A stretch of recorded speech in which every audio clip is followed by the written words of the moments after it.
എങ്കക്കാടുള്ള പൊതുശ്മശാനം മാലിന്യം കൊണ്ടുവന്ന് തള്ളുന്ന ഇടമായി മാറിയെന്ന് വടക്കാഞ്ചേരി നഗരസഭാ കൗൺസിലറും DCC സെക്രട്ടറിയുമായ കെ അജിത് കുമാർ ആരോപിച്ചു. എങ്കക്കാടുള്ള പൊതുശ്മശാനം സന്ദർശിച്ച ശേഷം മാധ്യമങ്ങളോട് സംസാരിക്കുകയായിരുന്നു അദ്ദേഹം. 2012 തൃശ്ശൂർ ജില്ലാ പഞ്ചായത്തിൻ്റെയും ശുചിത്വ മിഷൻ്റെയും വടക്കാഞ്ചേരി ഗ്രാമപഞ്ചായത്തിൻ്റെ ഫണ്ടും ഉപയോഗിച്ച് നിർമ്മാണം ആരംഭിച്ച ആധുനിക പ്രകൃതിവാതക ശ്മശാനത്തിനകത്താണ് നമ്മൾ നിൽക്കുന്നത്. പഞ്ചായത്ത് ഭരണസമിതിയുടെ കാലത്ത് ഇതിൻ്റെ കെട്ടിടത്തിൻ്റെ നിർമ്മാണം പൂർത്തിയാക്കി ഇതിനാവശ്യമായ ചേംബറുകളുടെ ഓർഡർ കൊടുത്തു. അത് ഓർഡർ വരുന്ന സമയത്താണ് ഇത് നഗരസഭയായി പ്രഖ്യാപിച്ചത്. നഗരസഭ വന്നതിന് ശേഷം നിരവധി തവണ അന്നത്തെ പഞ്ചായത്ത് പ്രസിഡന്റ് സിന്ധു സുബ്രഹ്മണ്യൻ ഈ ഈ ശ്മശാനത്തിൻ്റെ കാര്യം അത് ഉടനടി പ്രവർത്തന സജ്ജമാക്കണമെന്ന് ആവശ്യപ്പെട്ട് അപേക്ഷ കൊടുക്കുകയുണ്ടായി. ഇതേ അവസ്ഥ തന്നെയാണ് മുണ്ടത്തിക്കോട് ഇതിനേക്കാൾ കുറച്ചും കൂടി പ്രോഗ്രസ് ചെയ്ത് എല്ലാ നിർമ്മാണവും കഴിഞ്ഞു. അവിടെ ഒരാളെ ഏൽപ്പിക്കുക വേണ്ടോ, അതും 10 വർഷമായി.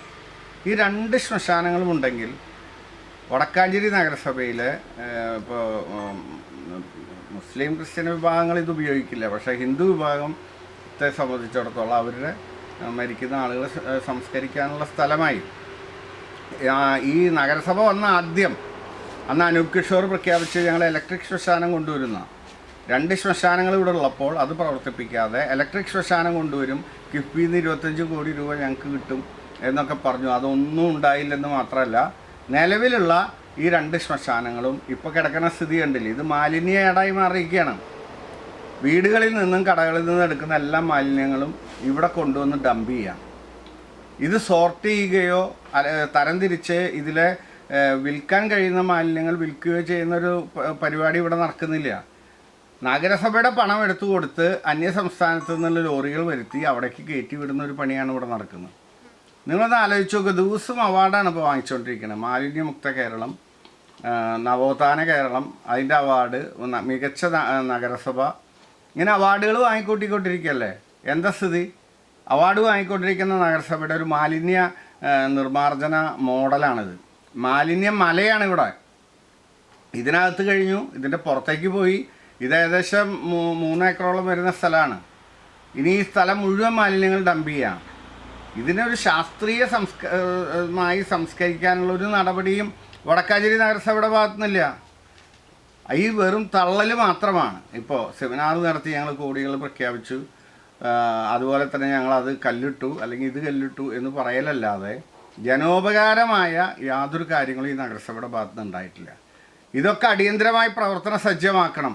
ഇനി ഏതായാലും 1 മാസമുള്ള ഇവരോട് പറഞ്ഞിട്ട് കാര്യമില്ല. അടുത്ത UDF ഭരണസമിതി അധികാരത്തിൽ വന്നാൽ ഇത് മുഴുവൻ 1 വർഷത്തിനുള്ളിൽ ഈ ശ്മശാനങ്ങളും ഇതൊക്കെ ജനങ്ങൾക്ക് ഉപകാരപ്രദമായ രീതിയിൽ തുറന്നു കൊടുക്കും എന്ന് ഞാൻ ജനങ്ങളുടെ മുന്നിൽ പറയുകയാണ്. ഇനിയിപ്പോൾ ജനപക്ഷത്ത് നിന്നുകൊണ്ടുള്ള പ്രവർത്തനങ്ങൾ നടത്താൻ പുതിയൊരു ഭരണസമിതി വരണം. അതോടൊപ്പം ഈ വിഷയങ്ങളൊക്കെ തന്നെ ഈ വരാൻ പോകുന്ന തെരഞ്ഞെടുപ്പിൽ ഞങ്ങൾ ജനസമക്ഷത്തിൽ പറയുകയും ഇവരുടെ തെറ്റായ പ്രവർത്തനങ്ങൾക്കെതിരായി ജനവിധി എഴുതാനുള്ള വലിയ പരിശ്രമം ഞങ്ങളുടെ ഭാഗത്തുനിന്നുണ്ടാവും. 2012 അന്നത്തെ വടക്കാഞ്ചേരി ഗ്രാമപഞ്ചായത്തും ജില്ലാ പഞ്ചായത്തും ശുചിത്വ മിഷനും ചേർന്ന് പ്രകൃതിക്ക് ഒരുങ്ങുന്ന തരത്തിൽ ശ്മശാനം നിർമ്മിച്ചത്. കാലങ്ങൾ കഴിഞ്ഞിട്ടും നിലവിലുള്ള നഗരസഭ ശ്മശാനം പ്രവർത്തിക്കുന്നതിനു വേണ്ട ഒരു നടപടിയും കൈക്കൊണ്ടിട്ടില്ലെന്നും അദ്ദേഹം പറഞ്ഞു. നഗരസഭയുടെ ഹരിതകർമ്മസേന ശേഖരിക്കുന്ന മാലിന്യം കൂമ്പാരമായി ഇവിടെ കൂട്ടിയിരിക്കുകയാണെന്നും കെ അജിത് കുമാർ പറഞ്ഞു.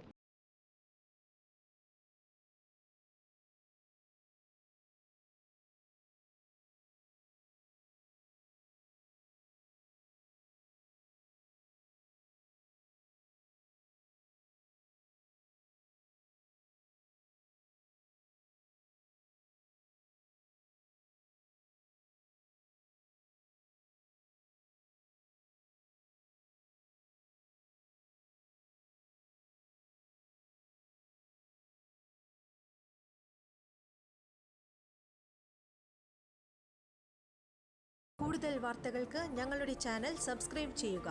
ഫേസ്ബുക്ക് ഫോളോ അപ്പ് ചെയ്യുക. വാർത്തകൾ വേഗത്തിലറിയാൻ എനി ടൈം ന്യൂസ്.